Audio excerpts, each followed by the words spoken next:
a lot of money just went towards a ton of guards because we drafted a guard that didn't cut it.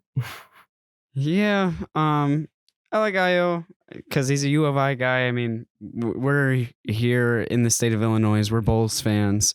Try not to be too biased because we're attempting a basketball podcast. But yeah, I don't know how Ayo is going to fit with the signing of Lonzo and Caruso.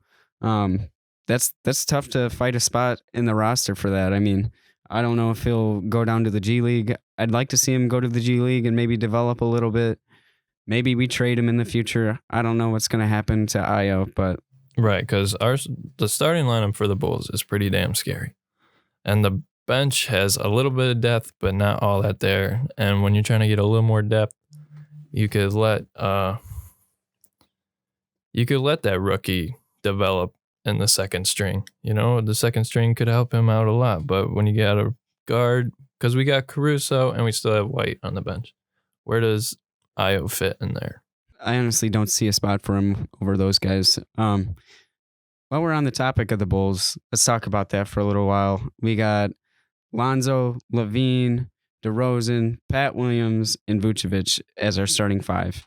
That's really scary, honestly. The Bulls acquired a lot of different guys and Caruso off the bench. We acquired a lot of people for not much in return. Mike, could you scroll up to the Bulls real quick?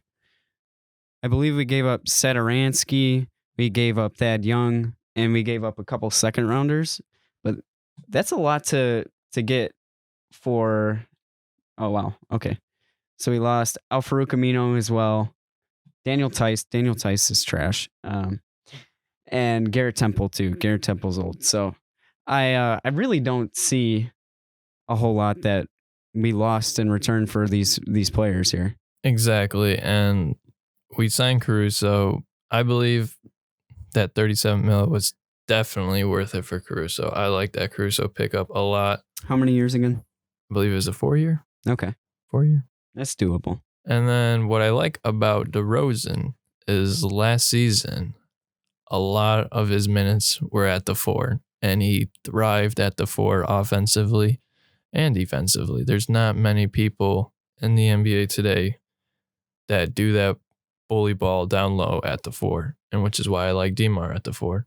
This is a whole different league. Not a whole lot of people at the 4 or the 5 for that matter post up and try to play bully ball. There's not a lot of players who have big footwork anymore. I mean, the biggest guy in the league who's just an utter dominant force catches the ball and faces up at the high post, and that's Joel Embiid.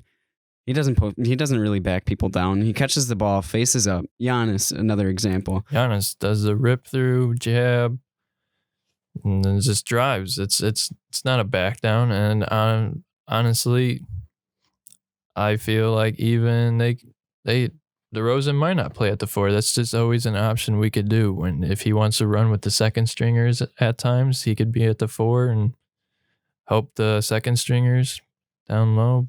Because DeRozan and Pat Williams, they could be interchangeable. Both of them can run the 3 or the 4, which I like a lot. I just want to point out real quick that last that I had seen, Pat Williams was averaging like 24 points a game, 11 boards on 40% shooting from 3 in the summer league.